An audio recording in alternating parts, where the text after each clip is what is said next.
Hello, everyone. Good morning, good afternoon, good evening, wherever you are now. Welcome to our webinar at FIP, and thank you so much for joining us live and to all those listening afterwards. Please let us know by typing into the chat box from which country you are joining us.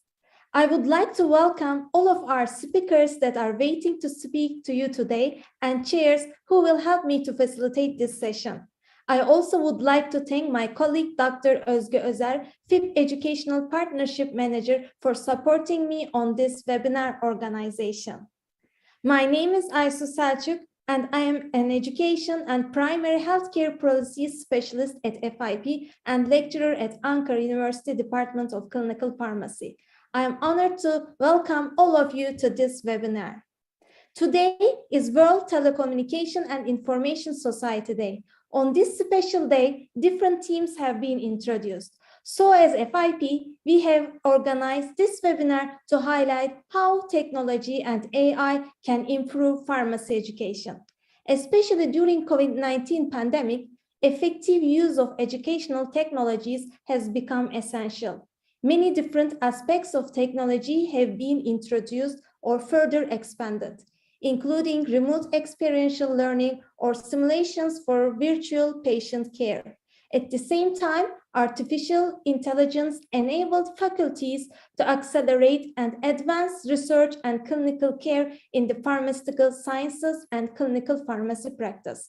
Together with chairs and speakers, we will facilitate a dynamic event and we will include Zoom poll to engage with you and to outline good practices in identifying strengths, weaknesses, opportunities, and threats of technology and AI use in pharmaceutical education. Next slide, please. We have a selection of esteemed chairs and speakers with us today. We have Prof. Lilian Azopardi from University of Malta, Jaime Acosta Gomez, FIP Technology Forum Co-Chair from Spain, Dr. Francesca Wirth from University of Malta, Dr. Mia Sivan from the University of Helsinki, and Dr. Dan Malone from the Monash University. We will be introducing each speaker more through as we progress. Next slide, please. And here are some housekeeping before we proceed with the session. The webinar is being recorded and live streamed via YouTube. The recording will be available on our website and you can access at www.fip.org.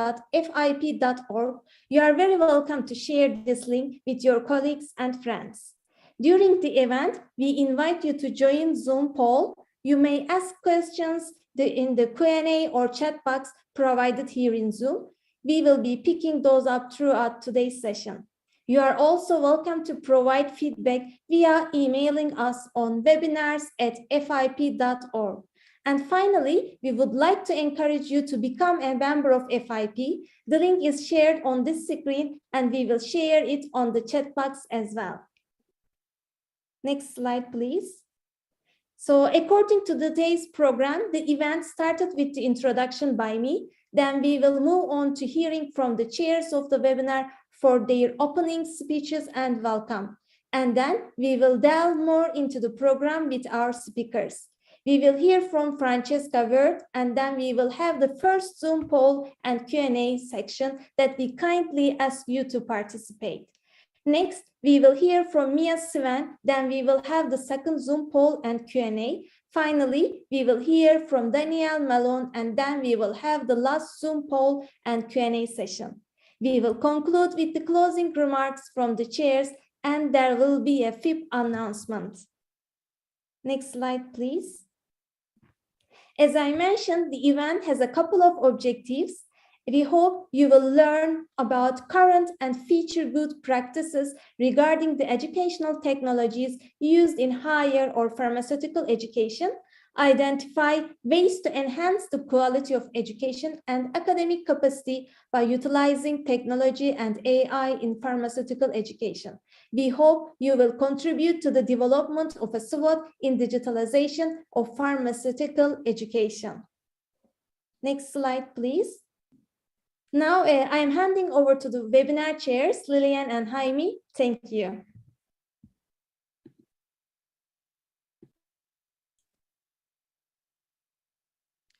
Thank you, Aisu and Osge, for supporting this webinar, and I would like to thank you all for joining us on this day that we are commemorating the value of information technology.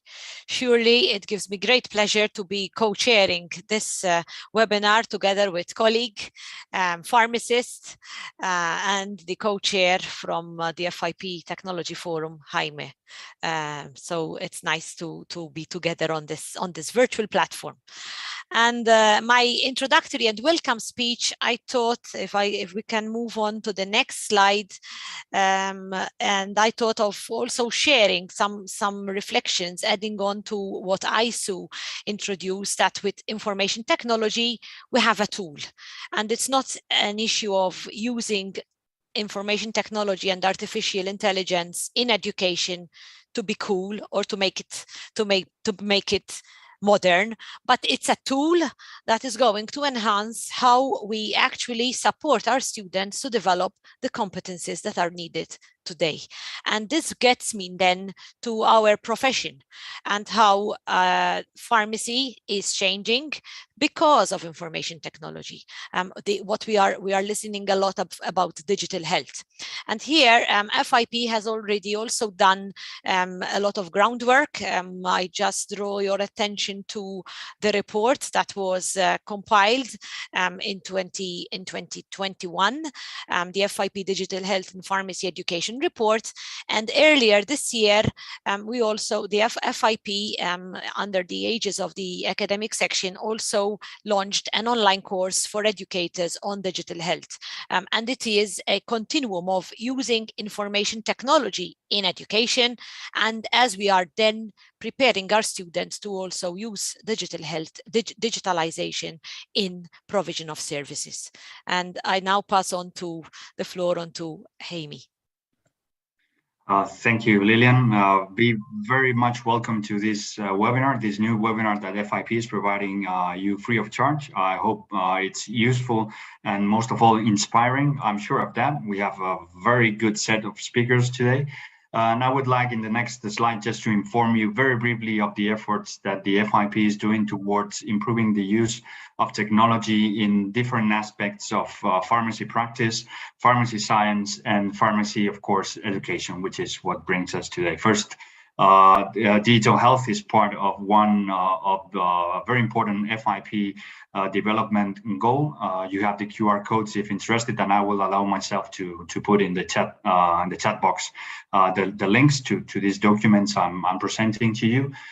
So this development goal has in the webpage different resources, events, and what the FIP is doing to achieve the objectives that we have, informing the workforce aspect, the practice aspect, and the science aspect. Just another few outcomes from the FIP focus on technology is that they set up around 3 years ago an FIP forum focused on technology, where different international pharmacists try to inform FIP constituencies and FIP members about, in summary, how to better use technology. As Lillian said, there's not always an evidence approach or quality approach or trying to improve outcomes really when implementing technology, and when we are trying to make pharmacy very simply better using technology.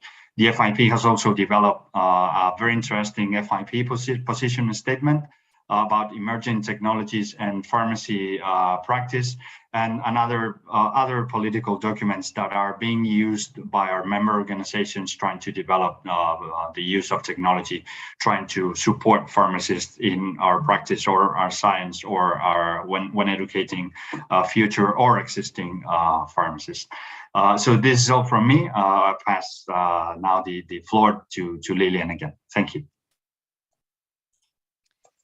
So now we will move on to start looking to the three good practice examples that we are sharing with you today during this webinar. And it gives me great pleasure to introduce a colleague, Dr. Francesca Wirtz, a senior lecturer in pharmacy practice at the University of Malta, who leads the clinical skills laboratory study unit at the Department of Pharmacy.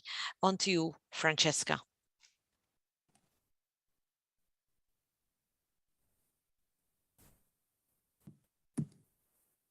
Good afternoon to you all. It is a true pleasure to be here to share with you our experience on how we used technology to enhance our point of care testing and clinical skills laboratory sessions. As we all know, the COVID-19 pandemic led to the transition of teaching activities from the traditional classroom setting to online platforms. And many of us, in fact, quickly and successfully shifted our lectures online. However, this was quite a challenge with respect to laboratory sessions, since we would appreciate that the value of hands-on lab sessions cannot be completely replaced remotely. So in many cases in that academic year, the practicals had to be postponed or even cancelled. In the first few weeks and months of this transition, the Department of Pharmacy of the University of Malta evaluated the perception of the academics and students regarding this transition, and most believed that the transition to online platforms was easy and successful, and that online learning allowed more flexibility. When asked for their views regarding the future adoption of remote teaching, the majority of the academics and students preferred a hybrid approach. However, the dilemma here was, to what extent can we go for a hybrid model? And in this context, can information technology be used to make best use of these laboratory sessions? Next slide, please. So in this presentation, I will describe to you how we used educational technology to apply knowledge of pharmaceutical sciences and to develop practical competencies in clinical skills. Next slide. So the Department of Pharmacy at the University of Malta offers point of care testing and clinical skills practicals module for first year undergraduate pharmacy students. And in the academic year, which followed the start of the pandemic, that is academic year 2020-2021, we shifted these practical sessions to a hybrid model, as was suggested in the evaluation which we carried out. And in this model, we combined the traditional in-person laboratory practical training with pre-laboratory synchronous remote sessions. Next slide. So the science behind these practical sessions, including aspects of pathophysiology, biochemistry, anatomy, were explained to the students in the pre-lab sessions. And in these sessions, the students were provided with the relevant knowledge, for example, on endocrine disease, on the anatomical landmarks, which are important for vaccine administration, and they were provided with this knowledge in an enjoyable and engaging way by using information technology. And this not only helped the lecturer to explain better, but it also helped the students to understand better the scientific concepts. Then, when in the lab, the students had the opportunity to use the knowledge gained, the scientific knowledge gained, to develop the practical competencies related to point-of-care testing and clinical skills. Built around a patient-centric model in the pre-lab sessions, and then the practical component in the lab sessions were then applied by the students during patient monitoring and disease management processes in real-world practice settings, in community pharmacy, in hospital pharmacy, during their community pharmacy placements, their hospital experientials, and also this will be useful in their future career as pharmacists. Next slide, please. So the point of care testing and clinical skills practicals module covers the following clinical skills. In the first module, in the first session, we cover urinalysis, both visual reading of urine dipsticks and also analysis using a point of care benchtop semi-automated analyzer. We also carry out blood glucose testing with different medical devices. In the second session, we cover blood pressure measurement using a blood pressure training simulator arm with sound, mercury-free aneroid manual sphygmomanometers, and automated devices. We cover point-of-care total cholesterol and triglycerides testing, and also obesity measurements, including BMI, waist circumference, and also waist-hip ratio.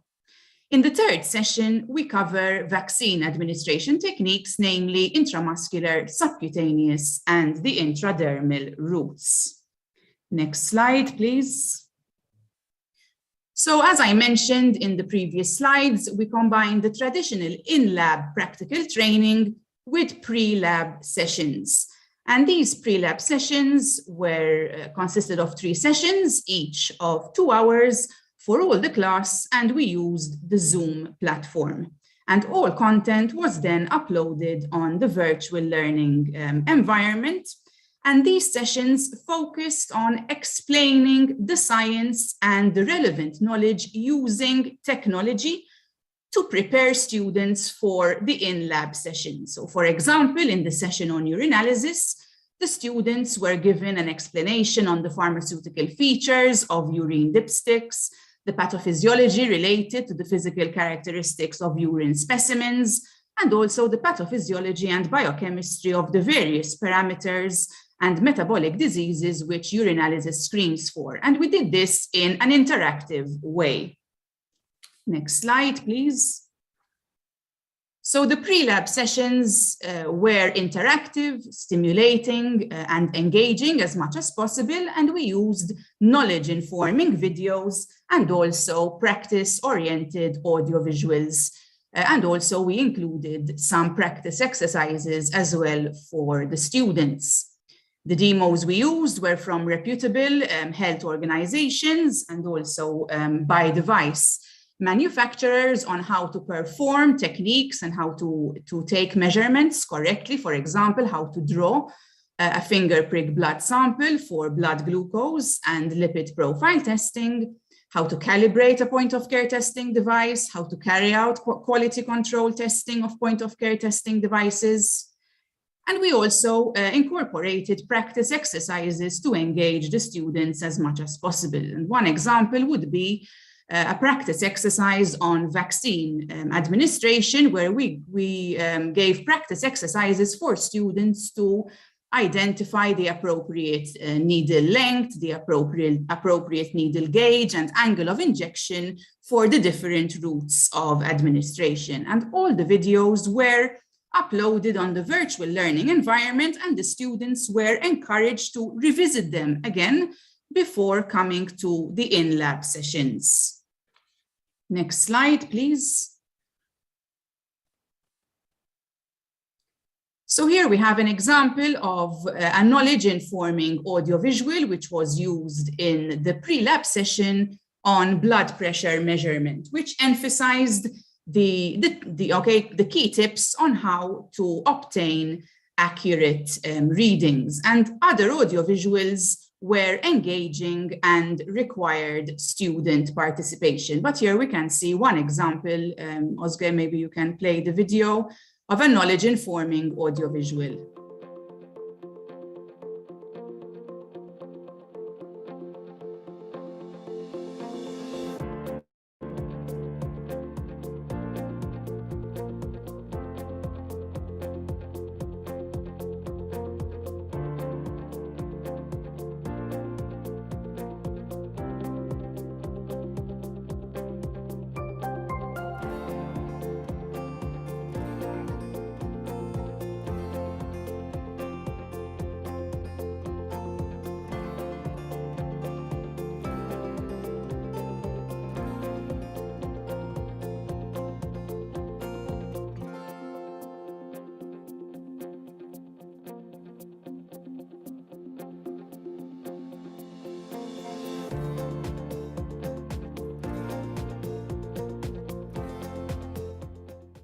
So here I had the opportunity to just show you one video by the American Medical Association. We used various videos and examples of other more engaging ones where, for example, how to correctly read systolic and diastolic blood pressure readings using manual sphygmomanometer. So for example, the video would demonstrate the correct way of interpreting the blood pressure readings, and then the students will be prompted with different readings so that they would check if they are interpreting them correctly. Next slide, please.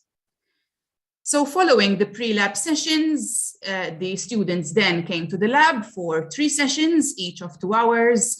And this time the students were divided into groups of 2 to 3 students.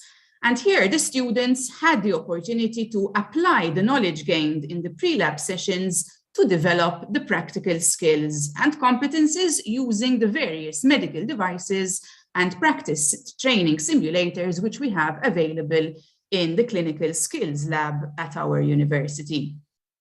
Next slide, please. So the introduction of using information technology to facilitate practical sessions was evaluated among our students. And we used a self-administered questionnaire consisting of 5-point Likert type agreement questions, which we disseminated electronically using Google Forms to all 24 students who completed the module. That is, they completed the 3 pre-lab sessions and the 3 laboratory sessions. And 19 out of these 24 students completed the evaluation. 13 students were female, 6 were male, and the age ranged between 18 and 21. Next slide, please. So the majority of students gave very positive feedback about the pre-lab sessions. And all the students agreed that the demonstration videos used were helpful. 18 students agreed that the lecturer engaged the student to participate, particularly in the practice exercises. 17 students agreed that the pre-lab sessions using technology helped them to know what to expect during the in-lab sessions, and also encourage self-training to help them prepare for the in-lab sessions. And 14 students agreed that the online platform which we used was suitable. Next slide.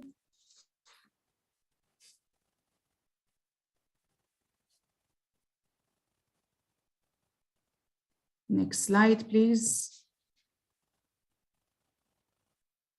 So when looking at evaluation of this hybrid model of pre-lab sessions and in-person sessions, again, we had very good positive feedback where 18 students agreed that this provided an opportunity to review material covered on the virtual learning environment as often as necessary at their own pace to help them prepare for the in-lab sessions. And also 18 students agreed that this helped them to increase participation in the in-lab sessions.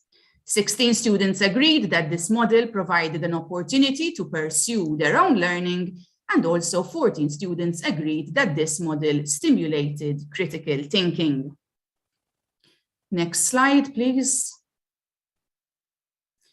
So in conclusion, from the evaluation which we received, we can see that we had very positive student perception of practical sessions delivered using this model of pre-lab sessions facilitated by technology, and then the in-lab sessions. And 16 out of these 19 students recommended that we should continue using this model in the future. So it transpired that the pre-lab sessions, they supported the in-lab sessions, and it was only possible due to the information technology, which helped to explain the science in an engaging manner, helping the students come more prepared to the in-lab sessions.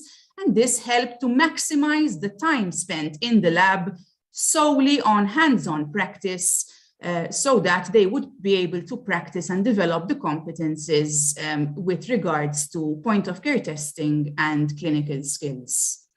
I thank you very much for your time, for listening. Thank you.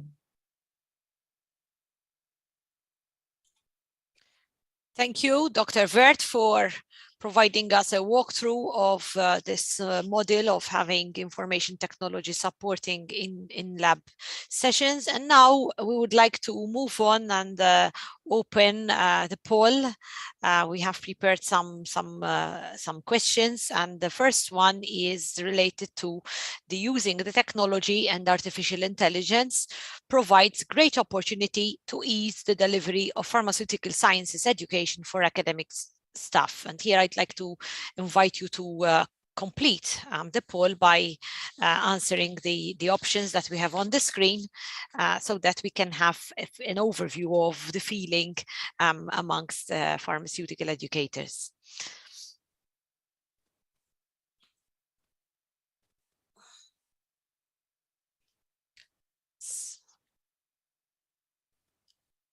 So we have a feedback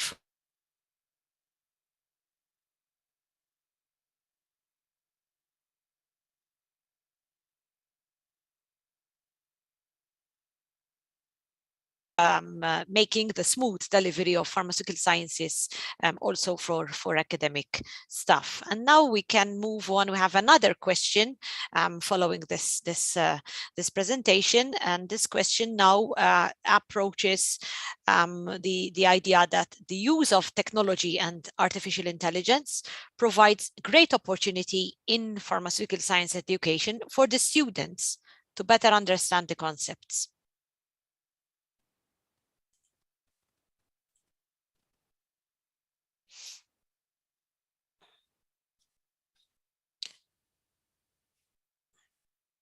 So with this question, we are now looking at the student perspective of how they can grasp and appreciate the science, which is very important that we merge it with the practical component of the pharmaceutical education. And in fact, again, we see a very similar picture here that in the majority, we are in agreement that this platform engages the students to an extent they can better understand concepts of pharmaceutical sciences. So now I invite you to move on to deposit your questions in the Q&A. We have a few minutes that we can dedicate to this Q&A session after this first presentation. And maybe I can ask Aisu to pick on any questions that we have received. We have one question, Lillian. What is the hybrid model that used in the pharmacy? Maybe we can ask Francesca whether any hybrid model, how they used in their education model. So in this case, we used a hybrid model in that we carry out the pre-lab sessions remotely, and then due to the pandemic, and then we had the in-lab practical sessions. And I have seen another question over here. Did we work in real time? Yes, they were synchronous live sessions, not recorded, but then we posted them on the virtual learning environment so that the students could revisit them as many times as they want at their own pace whenever they want to prepare. So as you can appreciate, the pre-lab session was held before, and we had, for example, 9 groups. By the time the 8th and 9th group came up, maybe they would have needed to refresh more, but they could easily do that by accessing the virtual learning environment whenever they wished.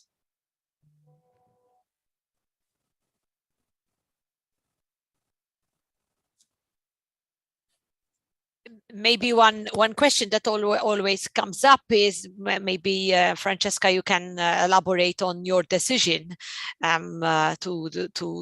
to take this course, is whether why to do the live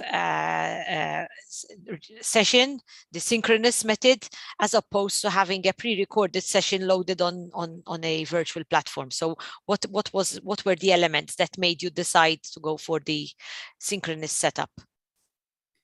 I think so that we could engage the students as much as possible. So we would prompt them, we would ask for their, with the practice exercises, ask for their feedback, see where they didn't understand, okay, that we could clarify points at that time. So it was definitely, in my opinion, the best way to go was to go for synchronous, so that any problems we could address at that time, and to make it as engaging, fun, and stimulating as possible. Again, and students will not feel isolated as well, because there is that contact as well with us as well. I can see another question. How often during the week were students attending, and during physical session were animated visual aids still used? No, so basically the practicals, usually they have usually one every 3 weeks, one every month, sort of, it translates to, so pre-lab session at the beginning, and then 3 sessions spread over the 2 semesters. No, we didn't use visual aids in the physical sessions, but we have training simulators. So, for example, we have a blood pressure training simulator arm, where it would also mimic the Korotkov sound, so the students could also hear. And also for the vaccines, for example, we have the arms, we have the thigh, okay, the deltoid muscle, the lateral thigh muscle simulators, and also different blood glucose devices, lipid profile devices. No, we didn't use the digital aids, but then we had a lot of simulators and medical devices, which we can really use in hands-on practice to develop the practical competencies and skills. Thank you, Dr. Vert. I see that we have another question related to artificial intelligence, and this is a good opportunity so that we can move on to we have two other also exciting presentations coming up in this webinar, and therefore I hand over the floor to my co-chair, Jaime. Thank you, Lillian. Congratulations, Dr. Wirth, for an excellent presentation. I was thinking while you were talking, if you allow me a few seconds, we were allowed in Spain, a practitioner, a community pharmacist, and we were allowed to provide COVID testing to our patients. And we were provided only with a very long, comprehensive PDF that included anatomy, the basics of COVID. And I remember when we were trying to the first times we tried COVID testing with ourselves within the team, how much we would have appreciated to have, maybe not a hybrid model would have worked because of social distancing, blah, blah, blah. And it was very risky for us pharmacists going to a central facility to have this educational activity done. But maybe a live webinar, well, we could all kind of interact and make it more interesting to us, rather than only a PDF version of the materials would have been very much appreciated. And also there's an opportunity, while I was seeing the video on the blood pressure measurement, on how we can improve the practice in community pharmacists engaging with our national or regional pharmacy associations, trying to spread those videos that are so useful and so easy and so good to watch, which can, of course, improve our practice very much. And I will stop talking. I know you didn't come here to listen to me. It's my pleasure and honor to introduce you to Dr. Mia Siven. By Mia Siven acts as an adjunct professor in industrial pharmacy at Faculty of Pharmacy, the University of Helsinki. Her research focuses on challenges related to dosage forms in specific patient populations, such as the pediatric patients. She is active in pedagogical research in the higher education context, in where her specific interests are interactive digital learning environments and virtual reality applications. Mia Siven is a fellow in the University of Helsinki Teachers Academy. Thank you, Dr. Siven, for being with us today. We are all listening now to your very interesting presentation. Thank you very much. Thank you for the invitation to this nice event, and it is my great pleasure to be here. And the results that I'm presenting you, they are based on this publication, this fostering performance on hands-on laboratory work with the use of mobile augmented reality AR classes. So please feel free also to see the whole publication. It is open access. Next slide, please. So first, what is augmented reality, AR? It is enrichment of experience with digital contents. These immersive technologies and use of these immersive technologies such as augmented reality, AR, or virtual reality, VR, they've generated absolutely new possibilities to enhance the skills of students and as well as the way they learn. In this presentation, I will be focusing on augmented reality. And AR, it is a technology where the virtual information is combined on top of the real world with interactivity. So digital information, virtual information is combined on top of the real world.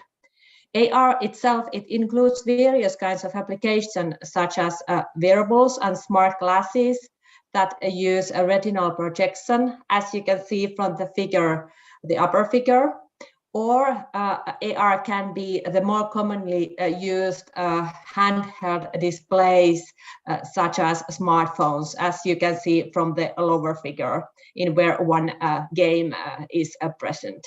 Next slide, please. How we as educators could benefit from augmented reality.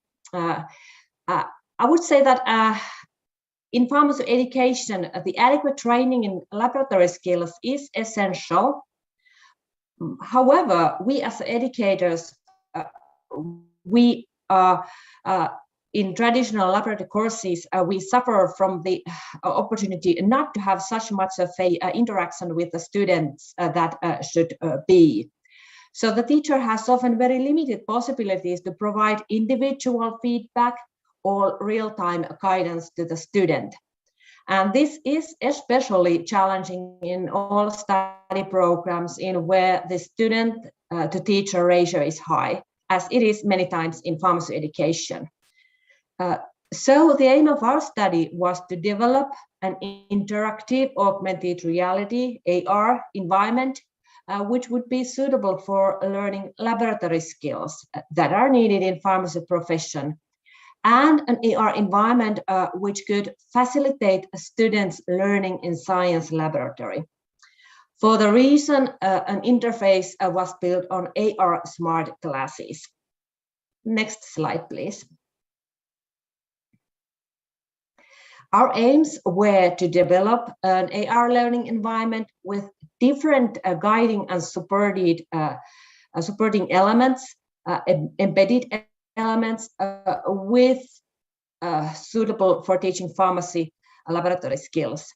The aim was to explore the ability of the AR environment to guide and support learning versus traditional laboratory instruction, and to explore the students' perceptions and user experience towards this new technology. Next, please.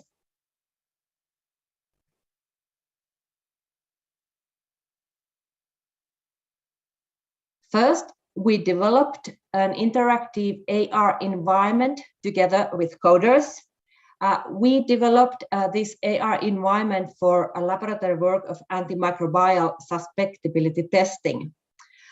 This work was chosen because it contains several steps and elements which are very new to the students, and many times they need much of instruction when doing this laboratory work. And it is seemed as a very difficult task to the students. And after developing the AR software with the coders, we made a teaching intervention. So in the teaching intervention, second-year pharmacy students participated on a voluntary basis on this laboratory work. In there, the AR group were wearing these AR smart glasses, and the reference group worked with traditional laboratory instructions in traditional way. During the work, and after the work, the students answered comprehensive questions which measured the students' understanding of the laboratory work content, so the science behind the laboratory work. And also the technology orientation of the students was surveyed during the work. Next slide, please. Here you can see the developed AR learning environment and its embedded supportive elements. So this AR guide, it gives the student real-time guidance and feedback during the laboratory work. The laboratory workflow is presented in the figure. During the laboratory work, for example, think aloud questions prompt the student to think the theory behind the work, or gate questions guide the student to make right choices, such as to choose correct laboratory tools or reagents. At critical work phases, reading QR codes can prevent critical mistakes. For example, a laboratory tool can be marked with a QR code if it is important to use that particular tool. We can accept reading QR code necessary before proceeding in the work. During the work, a digital log is saved of the choices with timestamp. Such a digital log can be used for assessment as well as for feedback to the student. Next slide, please. In this video, you can follow the student working with AR smart glasses. While working with the interactive AR laboratory guide, the student has the laboratory instruction in the field of vision. And now we see that the AR guide provides the student real-time guidance and feedback during the work. QR codes, info screens, and as well, the student can have additional information if needed.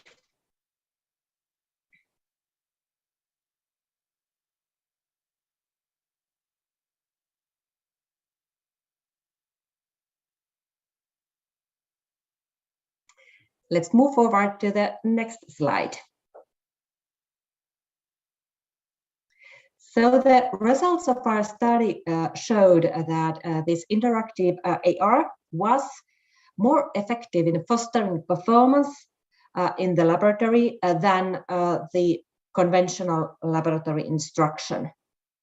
It was important that AR could prevent critical mistakes, such as choosing the wrong reagent, wrong concentration, or wrong amount of reagent. The right choices were answered by these gate questions, in where the student had to give the right answer before he or she was able to proceed in the work, or with these QR codes that had to be read. In the next slide, we will see students' perceptions on the new technology. So the students, they considered the real-time guidance and feedback that was provided for the AR supportive for the learning and for the performance. So they said that AR equipment gave guidance that was useful and beneficial in the work process. However, when we measured the knowledge contents, it was interesting that minor differences were found in tasks related to the measuring students' understanding of the content knowledge. This may be related to the cognitive overload when using such kind of a new devices.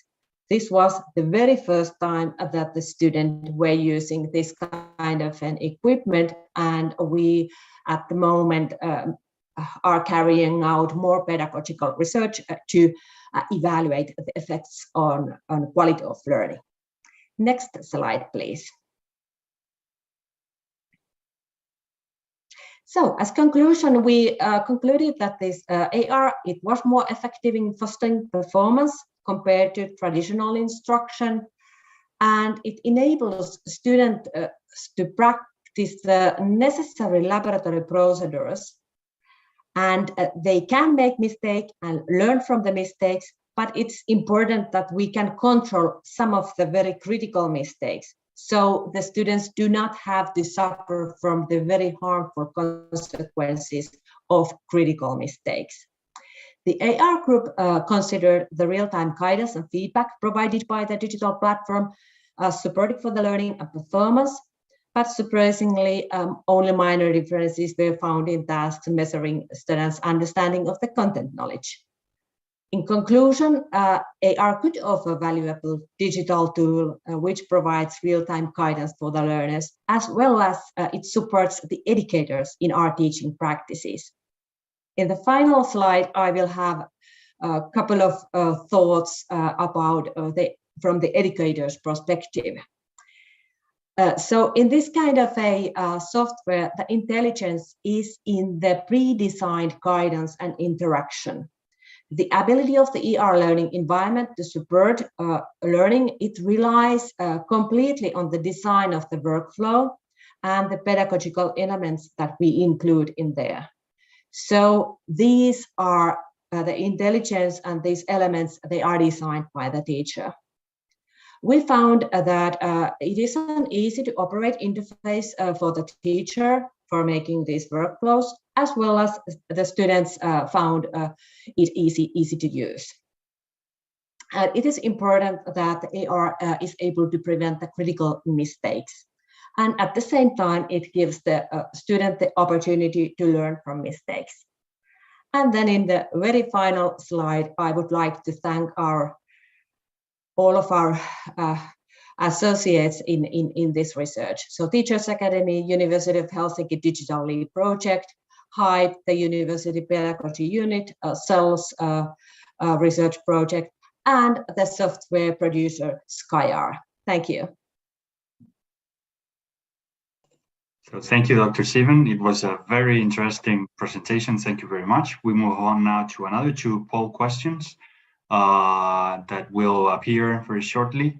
The first one is the quality of pharmacy and pharmaceutical sciences education would advance at my school if I use the tech tools that the speaker has just mentioned. So here it is. Please select your option.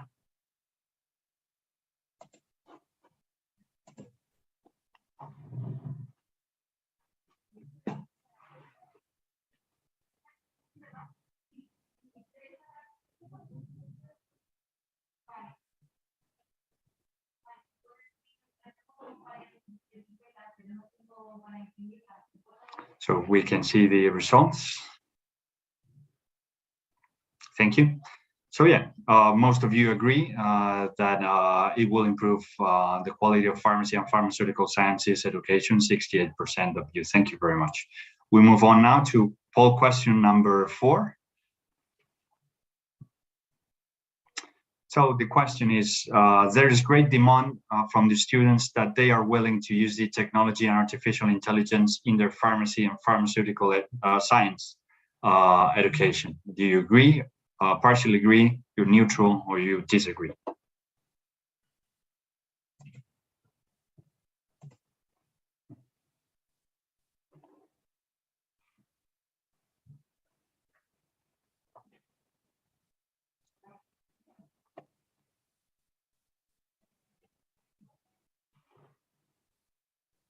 So thank you for your answers.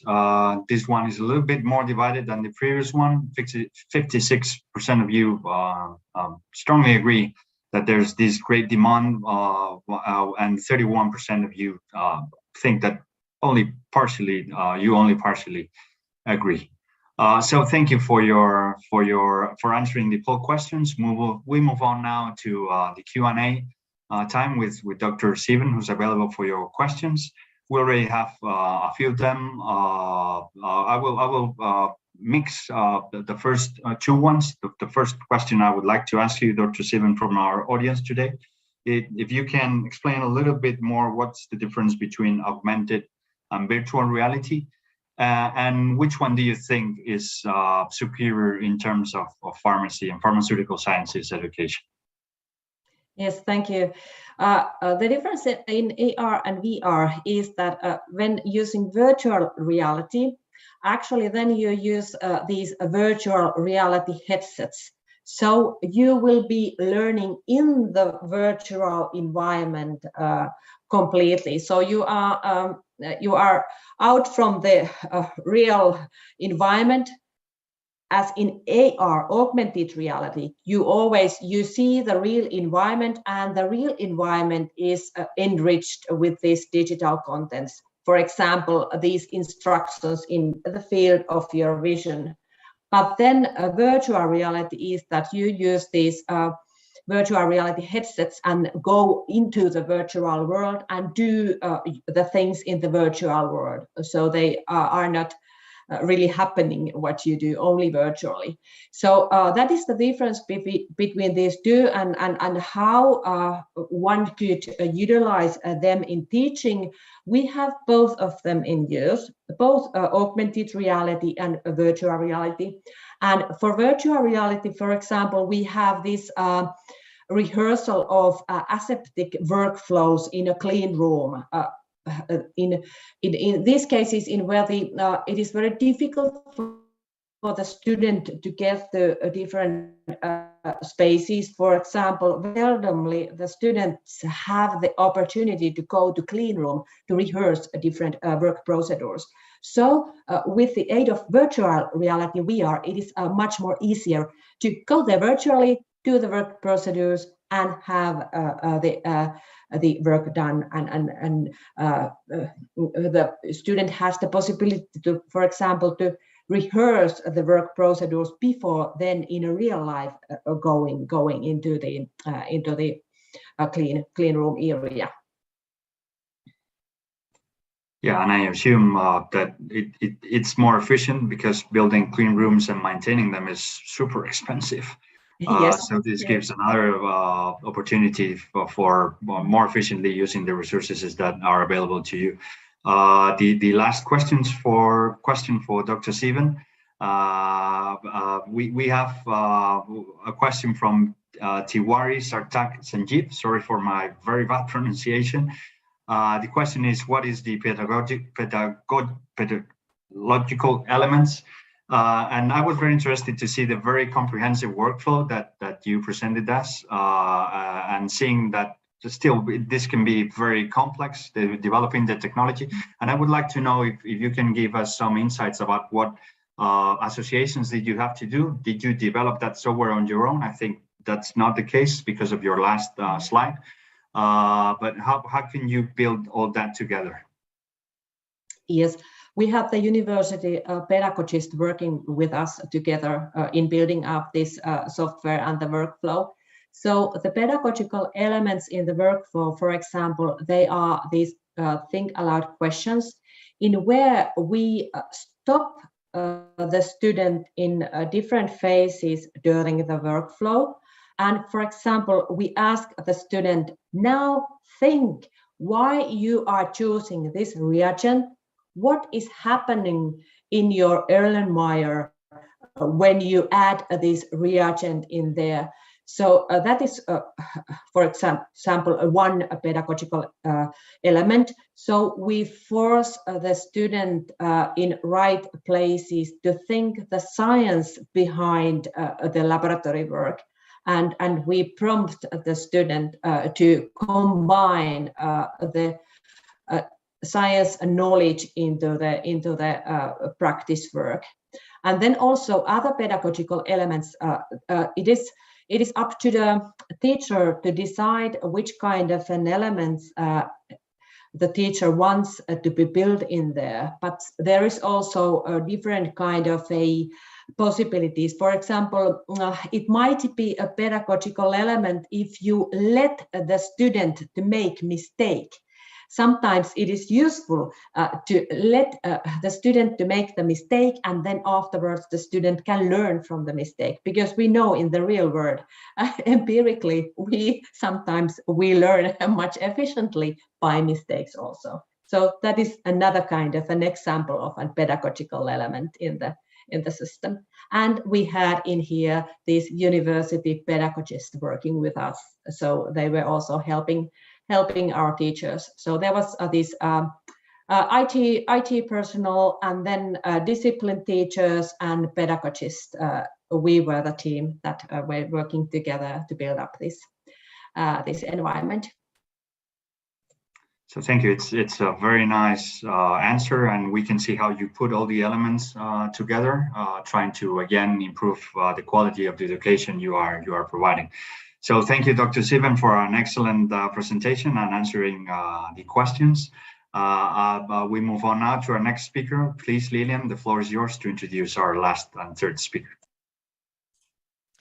Thank you, Jaime. And yes, it gives me a great pleasure to introduce the speaker, Dr. Dan Malone, a registered pharmacist who completed his PhD in the area of neuropharmacology and now is the pharmacy course director at Monash University, where he introduces a lot of ideas and innovations in teaching. And this is attested through the awards that he has accrued. Most recently, he has led the team who won an American Association of Colleges of Pharmacy Innovation and Teaching Award. So congratulations, Dan, and thank you for taking the time to share with us some ideas of how this virtual dispensing simulation can enhance pharmacy education. Thank you. Thank you very much, Lillian, for that very kind introduction. So this is just a rundown of what I'll be talking about today. I'll be going through, if you haven't heard of MyDispense, I'll explain what MyDispense is and why a person who hasn't used it before may want to use it in their institute. I'll go through who uses MyDispense around the world and how it's used in terms of the different ways. And I'll finish by talking a bit about the MyDispense educational research that has been conducted around the world. So on the next slide, we're talking about what is MyDispense. So it is an online pharmacy simulation. As Mia mentioned in her presentation, it's really important to provide students a safe environment to make mistakes.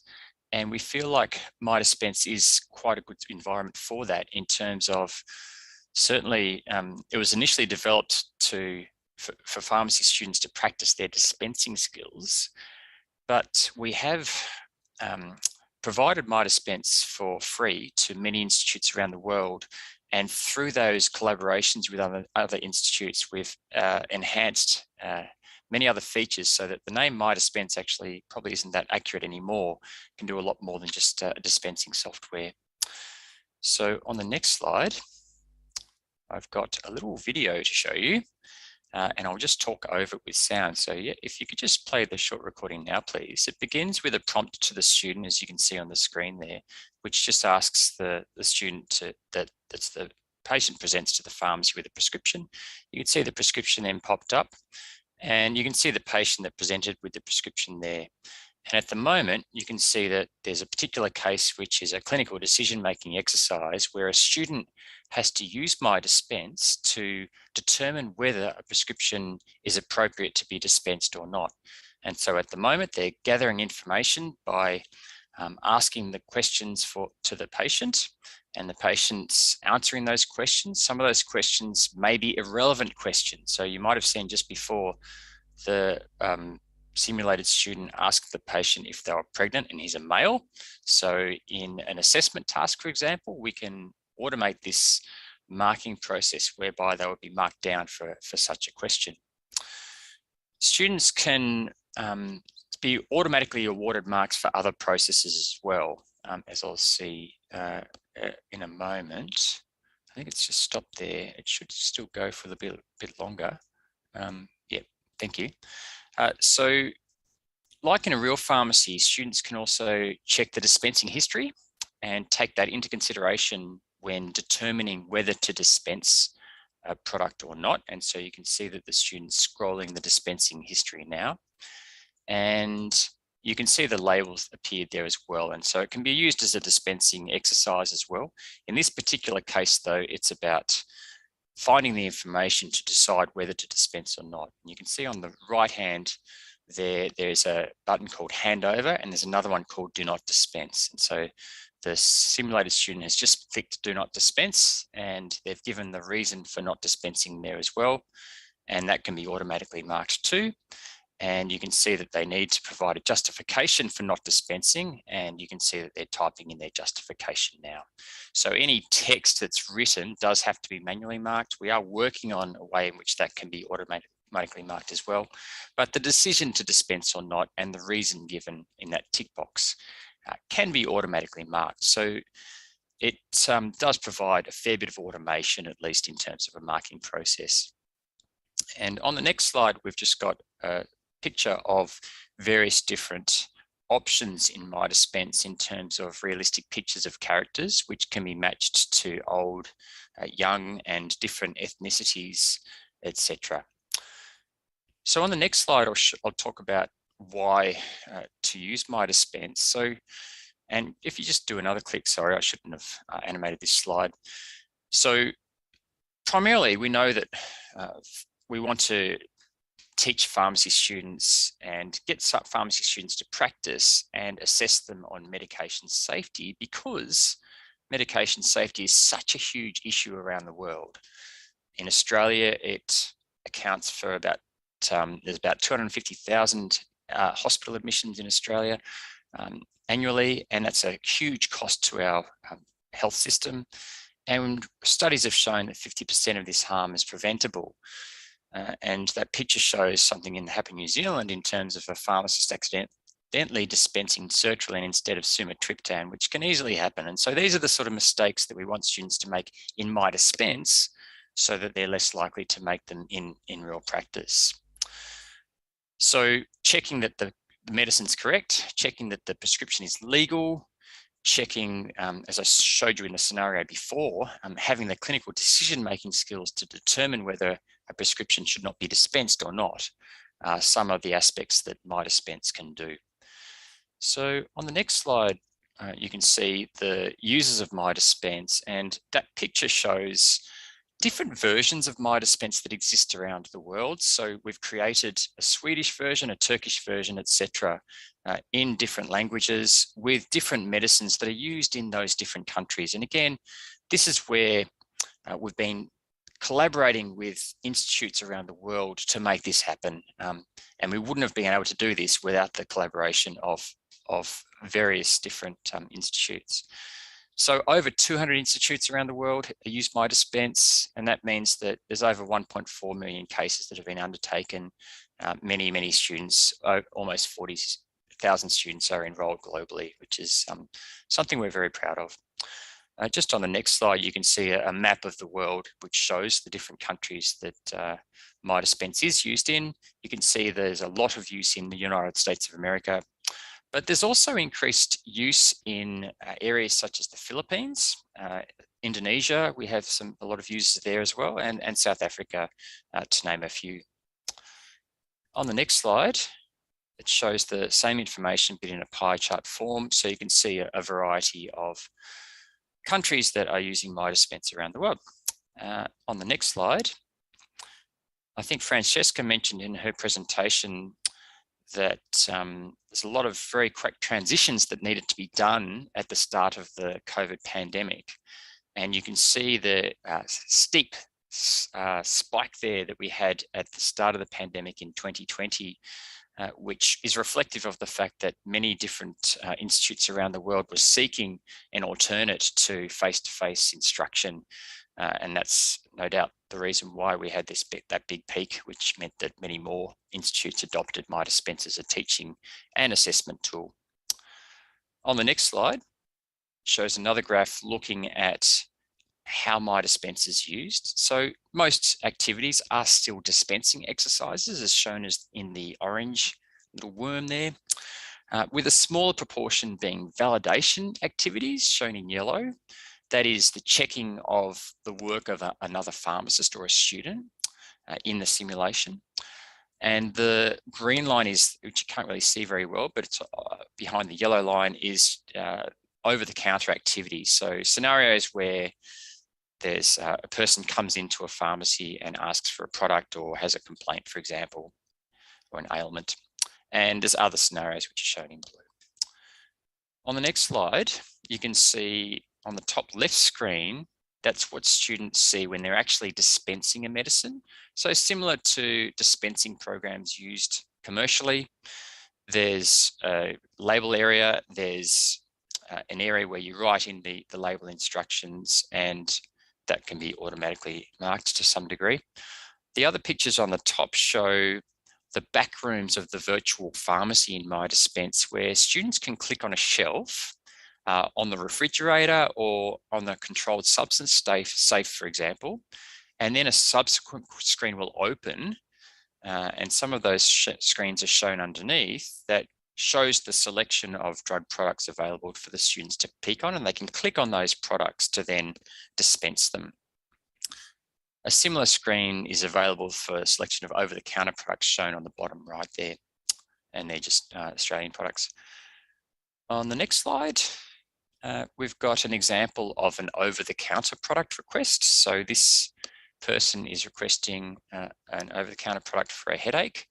And so the text, if you click once more, the text that shows is indicative of what students would need to include in terms of counselling advice for this particular scenario, after doing the fact finding that I showed you before, to determine that the medicine is safe and appropriate for the person, and that would be then marked in MyDispense.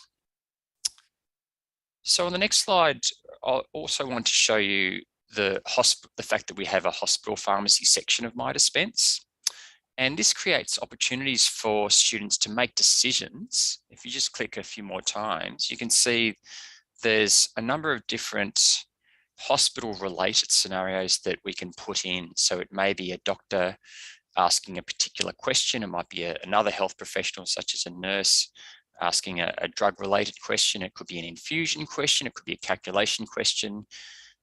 These sorts of questions which you would routinely see in a hospital situation.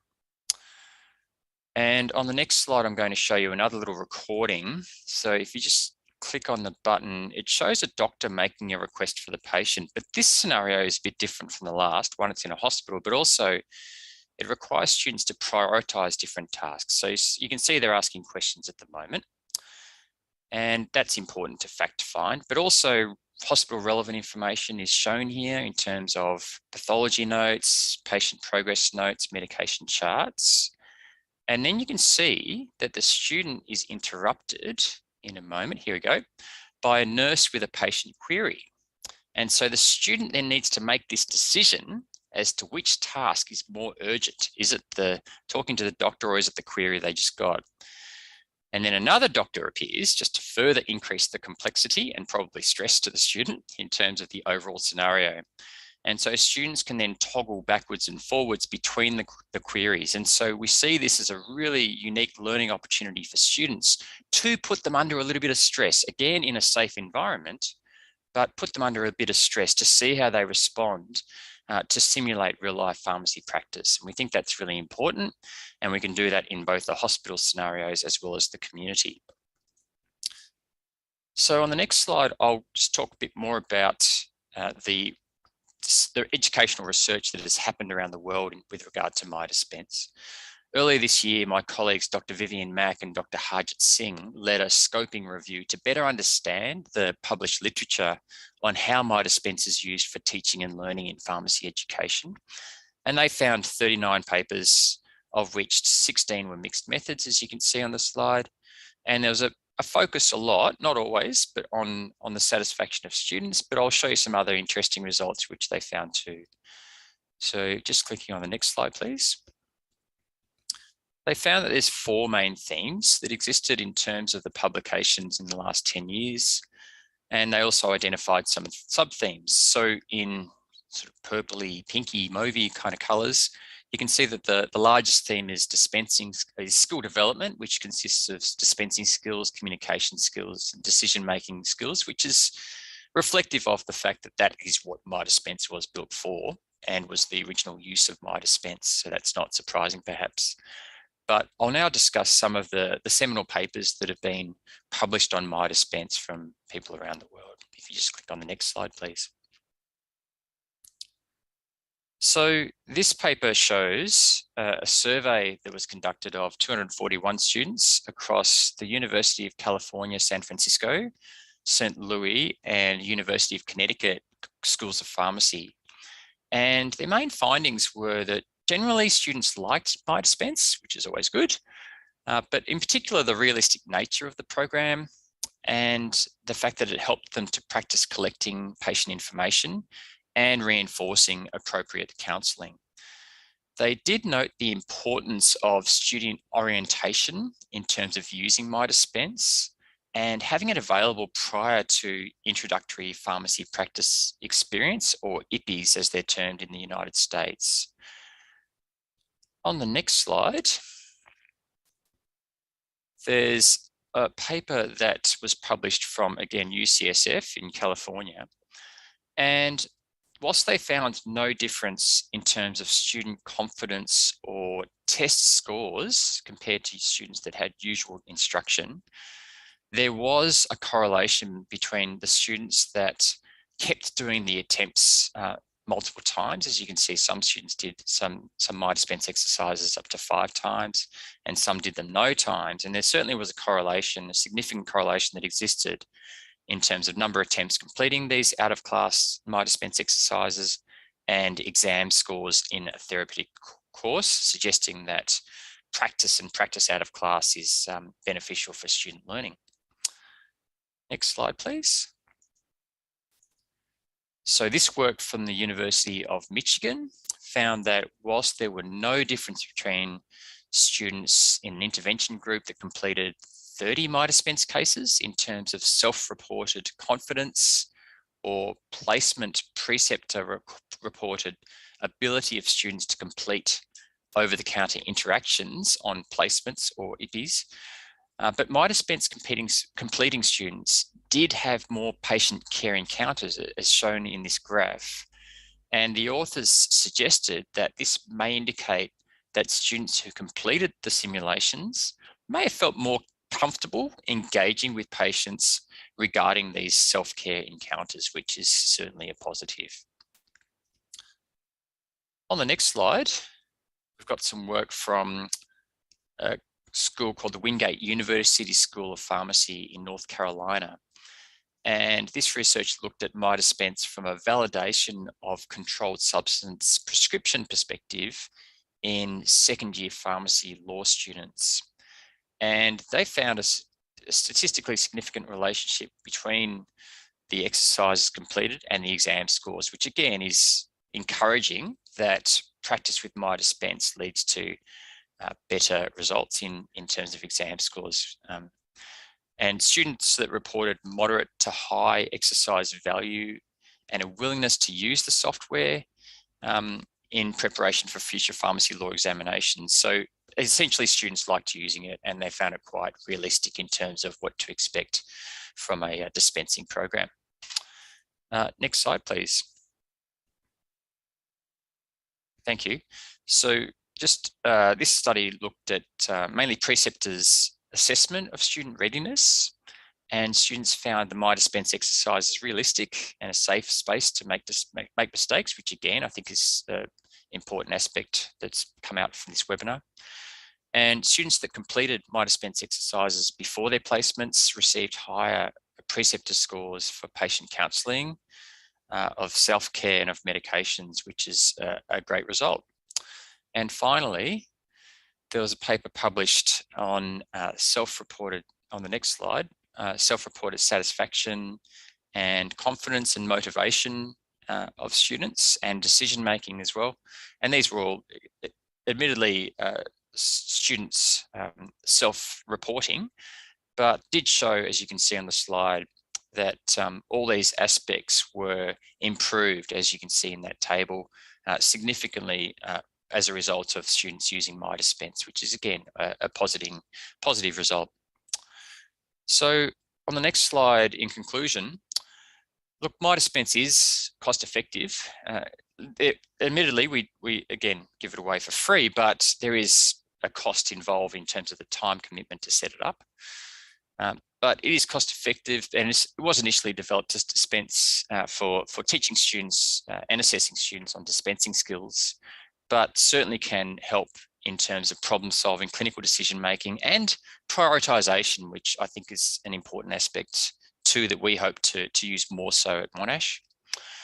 Many studies do report high student satisfaction, which is always encouraging, but there were papers looking at preceptors and looking at students that had used MyDispense, showing that they were more capable in various aspects, which is encouraging. And as I mentioned before, certainly the ability to give students practice cases out of class is thought to be very beneficial for student learning. And that's probably the main thing I can take away from the papers that I've shown.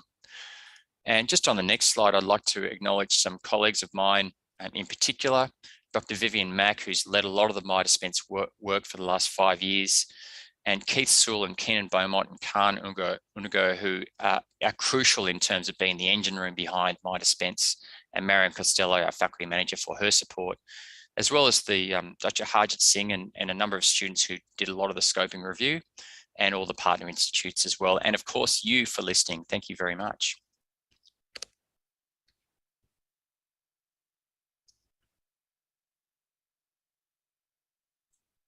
Thank you, Dan, for walking us through the virtual pharmacy that is offered on a global context. And so thank you for that very inspiring talk and presentation that we have just seen. Let's move on to making you give in some thoughts with the poll question. We have poll question number 5. I have the resources such as funds, the technology, infrastructure, human resources, and policies to implement the approaches that we've seen at my school.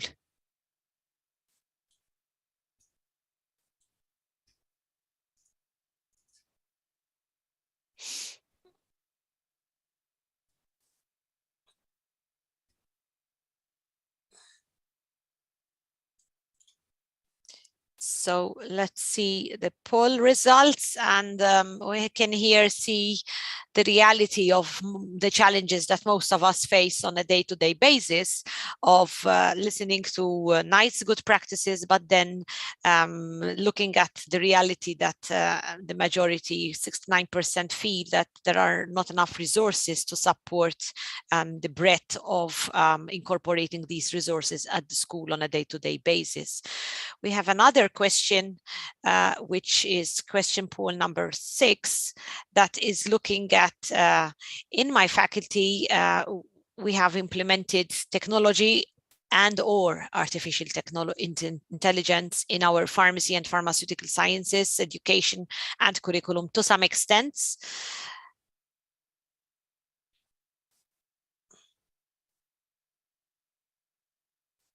And this poll question answer is going to give us a snapshot into the real exposure of this technology in the different schools of pharmacy. And we can see a very similar profile to the answer that we had earlier in the earlier question. About 1/3 of the schools have attest to having a degree of information technology and artificial intelligence in the current education. And we have a final question for you, which is question 7, where implementing technology and or artificial intelligence in education approach to my school's pharmacy curriculum would lead advancement in pharmacy workforce and practice.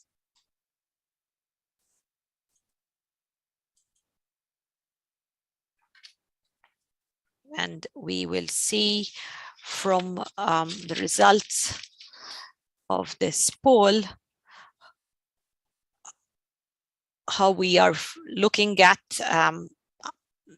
an important aspect of an important responsibility of educators, which is that the innovations that happen in pharmacy schools are actually going to support pharmacy workforce and practice development and advancement. And in fact, the majority would support this move towards improving advancement, with 82% agreeing with the statement. So thank you all for contributing to these polling questions. And now we have a couple of minutes that we can dedicate to questions from the audience with Daniel.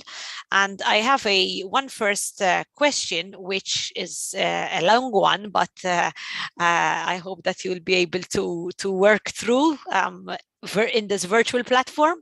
So the question is coming from Osma Fazal, and how would my dispense address nonverbal communication, considering that nonverbal communication is also very important when we are dealing with our patients?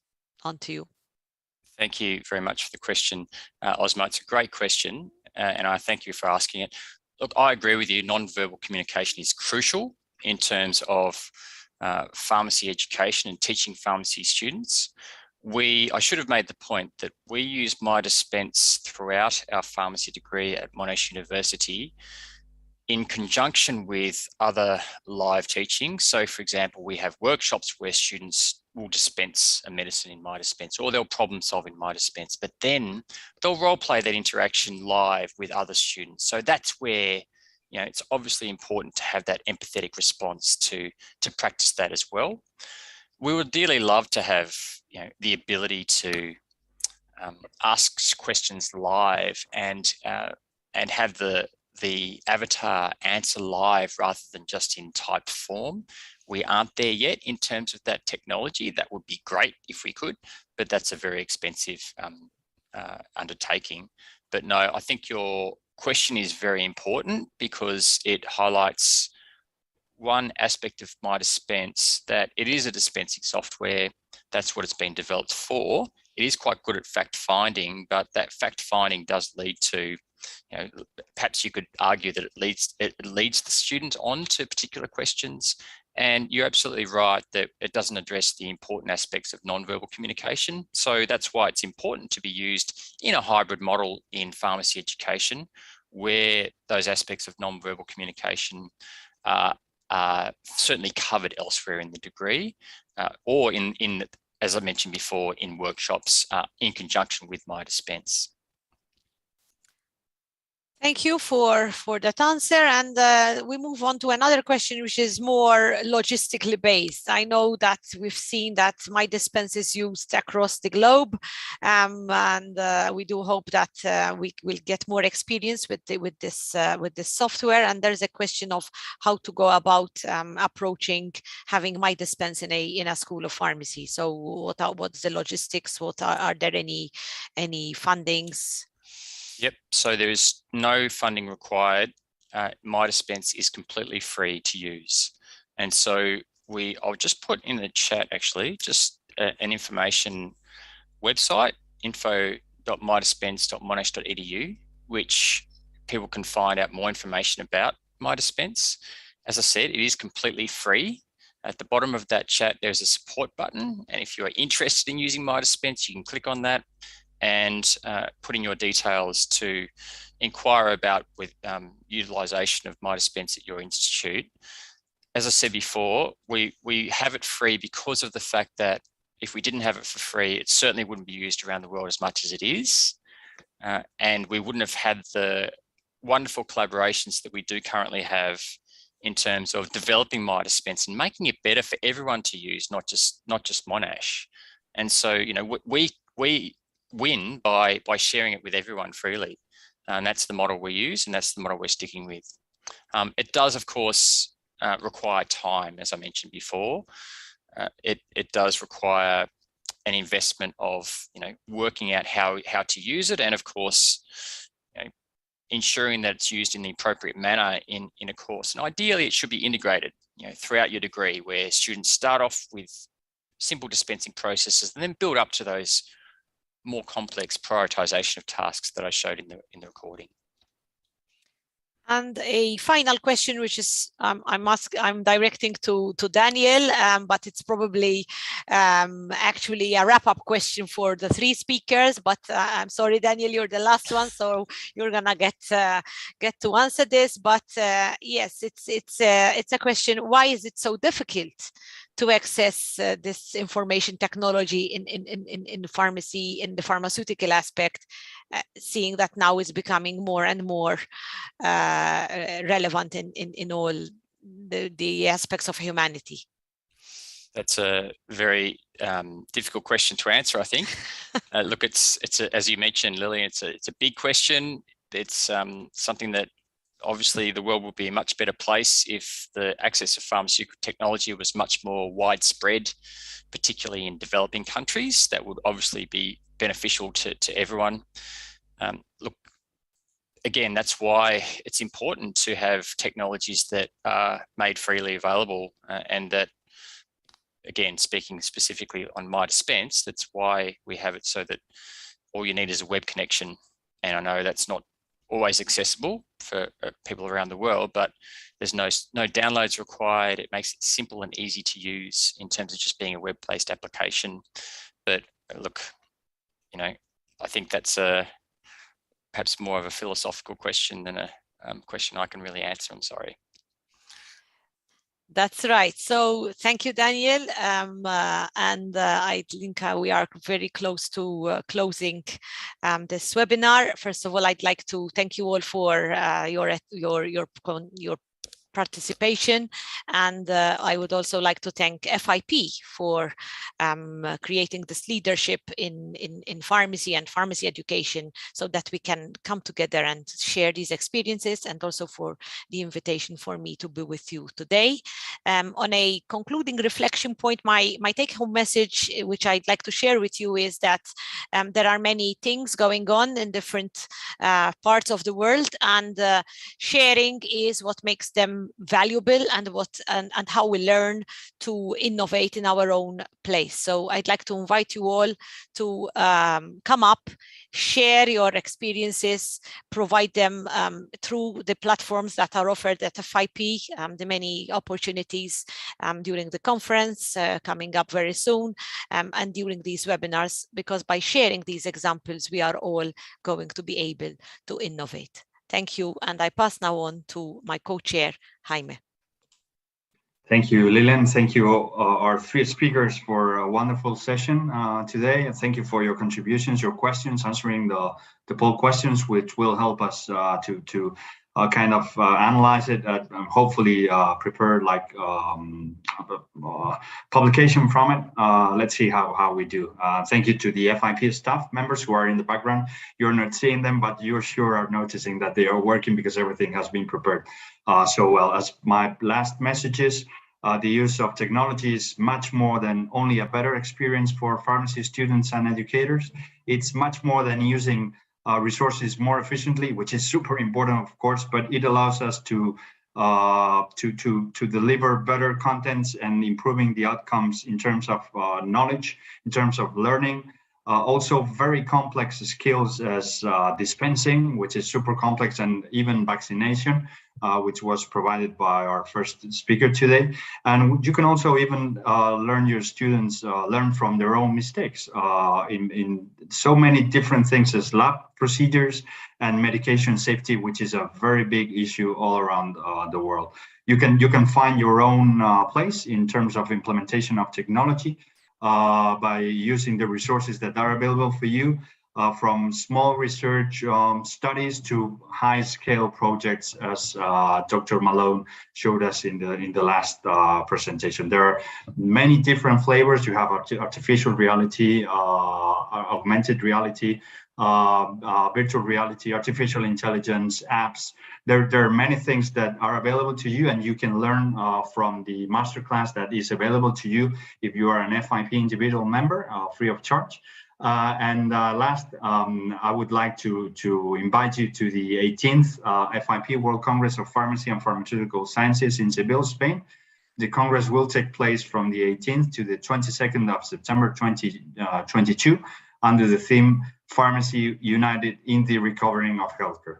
Registration and abstract submission are already open. For more information, check our website, Seville2022FIP.org.